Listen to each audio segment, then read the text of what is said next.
Salut à toutes et à tous. Au titre de cette vidéo, nous allons étudier les relations hiérarchiques entre crises et nous allons commencer par la première relation qui consiste à étudier comment une crise financière pourrait aboutir à une crise bancaire, puis à une crise de change et enfin à une crise de la dette. Nous avons un exemple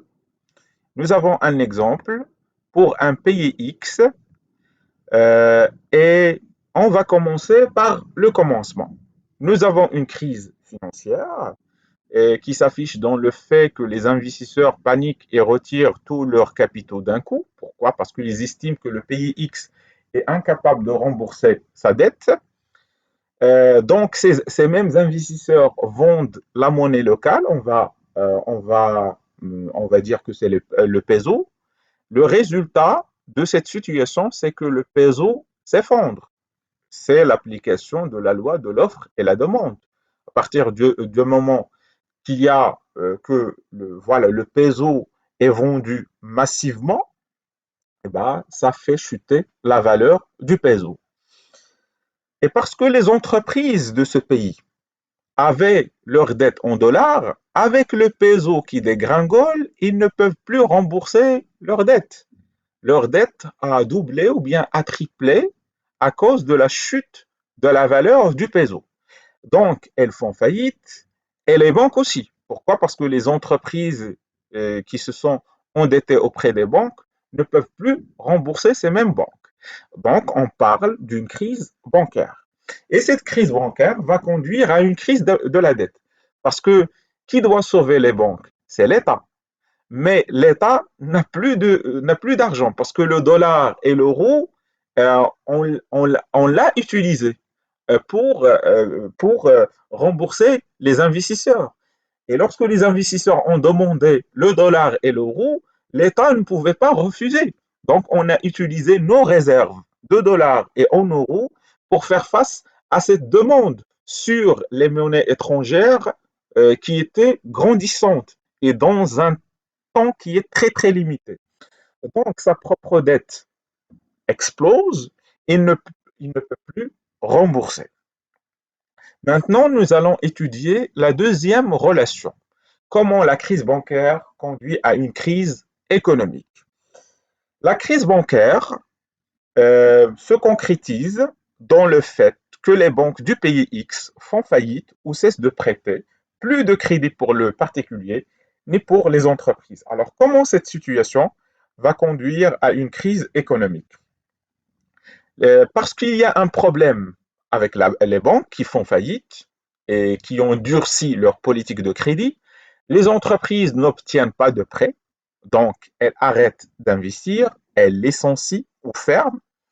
Les ménages, à leur tour, n'obtiennent pas de crédit, ils achètent moins, voitures, logements.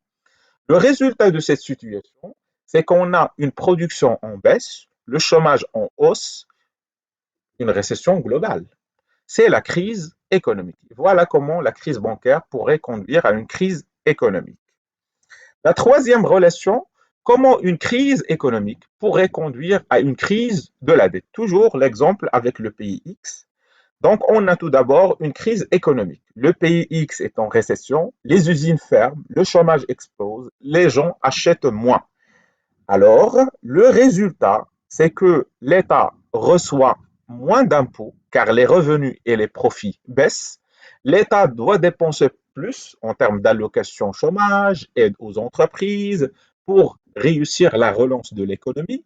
Le résultat, c'est que l'État s'endette lourdement. Un jour, les créanciers doutent qu'ils puissent rembourser.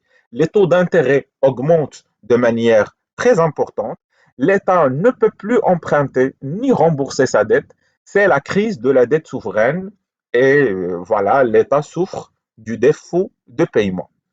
Et enfin, la dernière relation, comment une crise de la dette souveraine pourrait conduire potentiellement à une crise bancaire. À une crise bancaire. Voilà un exemple concret. Donc, voilà, je reviens. Voilà.